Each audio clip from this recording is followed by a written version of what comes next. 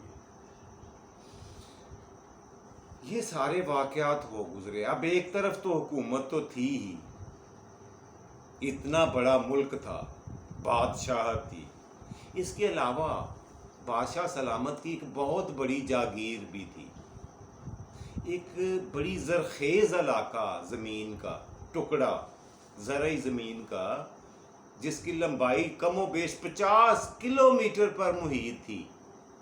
50 kilometre آگے پیچھے دائیں اور بائیں، اتنا بڑا ایریا، سینکڑوں ہزاروں مربع ہوں گے زرعی زمین کے اور خوبصورت باغات کے۔ اب اس کے بارے میں انہوں نے حیرت انگیز پر کوئی فیصلہ نہیں کیا اپنی جاگیر کے بارے میں۔ خیر، وہ وقت آن پہنچا جی، جو ہر انسان پہ آتا رہا ہے اور سب پہ آنا ہے، یعنی کل نفس ذائقۃ الموت۔ بادشاہ سلامت قضائے الہی سے وفات پا گئے۔ اب ان کو غسل دے کر، کفن پہنا کر، ان کو تیار کر کے، مذہبی اور دینی رسومات پورا کرنے کے بعد ان کو جنازگاہ میں لے جایا گیا۔ وہاں رکھ کر قاضی صاحب آن بارد ہوئے۔ انہوں نے کہا، سامعین و ناظرین و حاضرین، میری گزارش سن لیں، سماعت فرما لیں کہ بادشاہ سلامت نے مجھے اپنی وصیت دی ہے، اور اس وصیت کے مطابق مجھے یہ حکم ہے کہ ان کے جنازے سے پہلے میں پڑھ کے سناؤں۔ اب جو قاضی صاحب آگے کھڑے تھے، مطلب جو امام تھے جنہوں نے جنازہ پڑھانا تھا، وہ سہم سے گئے، تھم گئے۔ انہوں نے کہا، قاضی صاحب ٹھیک ہے، آپ فرمائیں، کیا فرمانا چاہتے ہیں؟ انہوں نے لفافہ نمبر 1 کھولا اور اسے پڑھ کر سنایا۔ اس پہ لکھا ہوا تھا کہ میں نے اپنی مملکت کے وارث کا فیصلہ تو کر دیا، مگر اپنی جاگیر کا فیصلہ نہیں کیا، جو ہزاروں مربعوں پر مشتمل ہے۔ یہ میری ذاتی اور میرا وراثتی جاگیر ہے، ہمارے پرکھوں کی، ہمارے آباء و اجداد کی نشانی ہے۔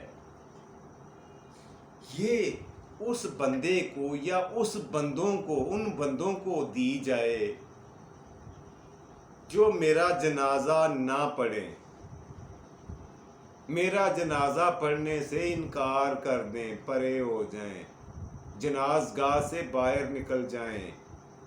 یہ جاگیر ان کو دے دی جائے، ان کے نام کروا دی جائے۔ اب یہ حیرت انگیز قسم کی وصیت تھی، اپنی نوعیت کی بڑی عجیب و غریب چیز سامنے آئی۔ سارے لوگ ایک دوسرے کا منہ تک رہے تھے، ایک دوسرے کے کان میں سرگوشیاں کرنے لگے کہ یہ کیا؟ پھر سوچنے لگے، یہ تو بہت بڑی جاگیر ہے، یہاں پہ جتنے بندے جنازگاہ میں ہیں، اگر سارے بھی باہر چلے جائیں تو بھی ہمارے حصے میں 10 مربع فی بندہ آسانی سے آ جائے گی زمین۔ سب سے پہلے ایک بندہ نکلا جی جنازگاہ سے۔ اب بھیڑ چال شروع ہو گئی، کرتے کرتے بادشاہ سلامت کے وہ تینوں بیٹے رہ گئے۔ ایون جو جنازہ پڑھانے والے مولوی صاحب تھے، وہ دیکھ رہے تھے کہ اب جنازہ میرے پیچھے کون پڑے گا۔ اچھا، تینوں بیٹوں نے اب آپس میں یہ مشورہ کیا کہ بھائی، ہمارے باپ نے ہمارے ساتھ پہلے ہی ناانصافی کی ہے، جو بادشاہت تھی وہ ہمارا اصولاً ہمارا حق تھا، وہ تو انہوں نے چھین لیا، مگر یہ ہماری جاگیر بھی جاتی رہے گی اگر ہم نے جنازہ پڑھ لیا۔ تو چلو یہاں سے اب کھسکنے میں ہی بہتری ہے۔ وہ بھی تینوں نکل کے باہر جا کھڑے ہوئے۔ اب جنازہ پڑھنے کے لیے جنازگاہ میں ایک بندہ بھی نہیں تھا، صرف امام مسجد کھڑا تھا یا میت پڑی.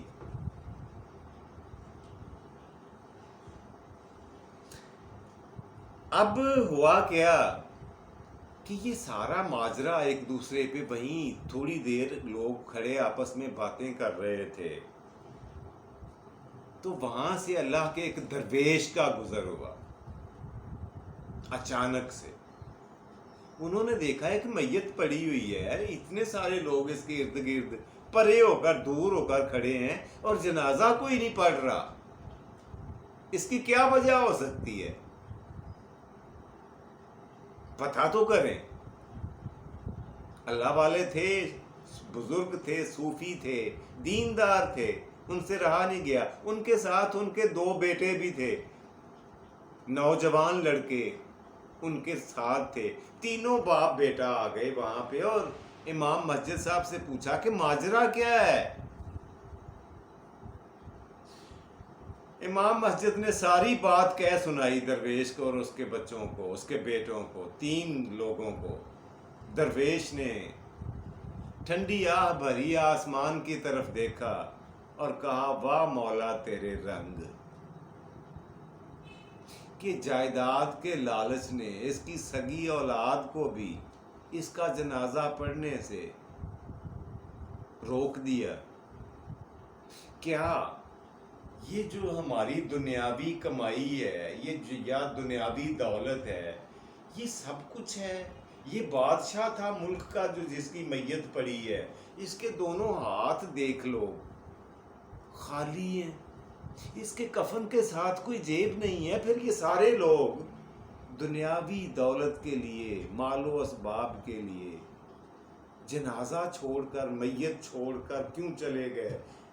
امام مسجد صاحب, ہم تینوں باپ بیٹا حاضر ہیں, ہمیں یہ جائیداد نہیں چاہیے, ہم آپ کے پیچھے کھڑے ہوتے ہیں, آپ نماز جنازہ پڑھائیں. امام مسجد بہت خوش ہوا, اللہ کا شکر ادا کیا کہ اللہ مسبب الاسباب ہے, اس نے راہ جاتے ایک وفد بھیج دیا میرے پاس جنازہ پڑھنے کے لیے. جنازہ پڑھ دیا جی انہوں نے, دعا کر دی,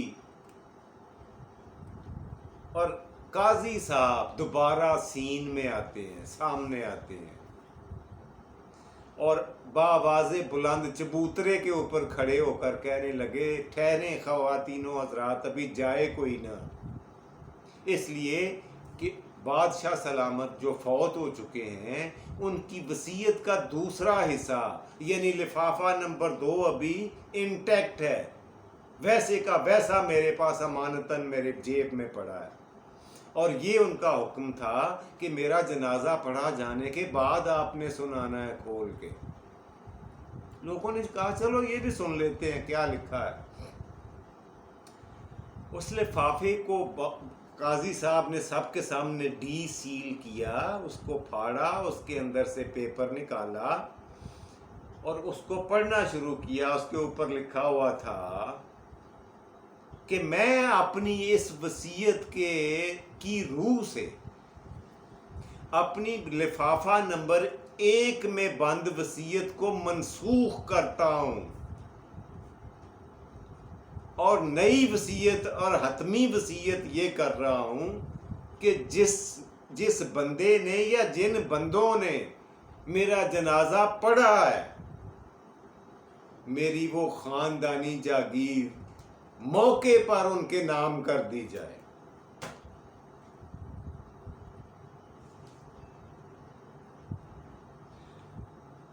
اب یہ ساری کارروائی تھی اور لوگوں کے چہروں کے اڑے ہوئے رنگ تھے, عوام الناس کی پریشانی ان کے چہروں پہ لکھی ہوئی تھی, اور سب سے زیادہ شرمسار اور پشیمان اس کے 3 بیٹے تھے جو شرم کے مارے ان کو ڈوب مرنے کے لیے جگہ نہیں مل رہی تھی. خیر قاضی صاحب نے کہا درویش سے کہ میں آپ 3 باپ بیٹوں کو جانے تو نہیں دوں گا یہاں سے, میں شاہی قاضی ہوں, معمولی آدمی نہیں ہوں, شاہی دربار کا سینئر جج ہوں, سینئر ترین. یہ جائیداد آپ کے نام کروں گا, اس کے بعد جہاں مرضی آپ چلے جائیں. تو جو درویش تھا اس نے اپنے بیٹوں سے پوچھا جی بیٹو آپ کیا کہتے ہو؟ بیٹوں نے کہا حضور بیٹے تابع فرمان تھے اپنے باپ کے، نیک باپ کی اولاد تھے، نیک اولاد تھی. انہوں نے کہا والد صاحب جو آپ کا حکم ہو ہماری سر آنکھوں پر، سر تسلیم خم ہے جو بھی آپ کا حکم ہو. تو اللہ کے درویش نے چبوترے پر کھڑا ہو کر کہا کہ میں بادشاہ صاحب کی خواہش کا احترام کرتا ہوں اور قاضی صاحب کی پیشکش کا اور حکم کا میں قدر تہ دل سے مشکور ہوں اور قدر کرتا ہوں. میں نے اس جائیداد کو قبول کر لیا ہے مگر مجھے اس سے کوئی دلچسپی نہیں ہے، اس لیے کہ اصل جائیداد، اصل دولت تو وہ ہے جو انسان فی سبیل اللہ کی راہ میں اسی دنیا میں خرچ کر دے، وہ اصل جائیداد ہے. اور میں یہیں اس جائیداد کا، اس وسیع جاگیر کا مالک ہونے کے ناطے اعلان کرتا ہوں کہ آج یہ ساری کی ساری، آج سے یہ ساری جاگیر جو ہے قطع قیامت اس سے حاصل ہونے والی آمدنی غربا، یتامہ اور مساکین کا حق ہوگا. اس ملک کے جتنی بیوہ عورتیں ہیں، جتنے یتیم بچے ہیں، جتنے بیمار لاغر لوگ ہیں، جتنے مسافر لوگ ہیں، ان کی فلاح و بہبود پہ خرچ کیے جائیں گے اور اس کا مصرف کچھ نہیں ہوگا. یہ تھی سرکار آج کی کہانی. کیسی لگی؟ دل کو لگی؟ مجھے تو لگی. اب ہم اس سے کیا سبق لینا چاہتے ہیں یہ میں آپ پہ چھوڑتا ہوں. آپ بھی سوچیں، میں بھی سوچتا ہوں. جی تو آج کے پروگرام کا دوسرا سیگمنٹ ہے جی آپ کا سوال. لیکن پچھلے پروگرام میں نے آپ سے پوچھا تھا کہ قرآن مجید فرقان حمید میں ٹوٹل 4 دھاتوں کے نام آئے ہیں. ان 4 دھاتوں کے نام گنوا دیں، بڑے آسان ہیں. ایک سب سے پہلے سونا، نمبر 2 چاندی، نمبر 3 لوہا اور نمبر 4 تانبا. یہ 4 دھاتیں ہیں جن کا قرآن پاک میں ذکر ہے واضح طور پر. جی ہاں، تو آج کا سوال نوٹ فرما لیں جس کا جواب آپ نے مجھے کل تک لکھ کے دینا ہے. یہ بتائیے کہ دنیا میں ہر سال 10 نومبر کو کون سا دن منایا جاتا ہے؟ پوری دنیا میں ایک دن منایا جاتا ہے ہر سال 10 نومبر کو. وہ دن کا نام کیا ہے؟ اسے کس چیز سے منسوب کیا گیا ہے؟ مشکل اگر لگے تو میں ہنٹ دے دیتا ہوں جس کا تعلق سائنس کی فیلڈ کے ساتھ ہے. اس سے زیادہ میں کچھ نہیں کہہ سکتا. امید ہے آپ اس کا جواب مجھے کل تک بتا دیں گے. پروگرام کا تیسرا اور مزیدار سیگمنٹ جی آج کا شعر آپ کی خدمت میں پیش کرتا ہوں. میرے خدا نے مجھے اتنی محبتیں دی ہیں. میرے خدا نے مجھے اتنی محبتیں دی ہیں کہ 2-4 نفرتوں سے کوئی فرق نہیں پڑتا. اپنا اور اپنے پیاروں کا ڈھیر سارا خیال رکھیے گا. مجھے اپنی دعاؤں میں یاد رکھیے گا. شب خیر، گڈ نائٹ، اللہ حافظ. پاکستان زندہ باد.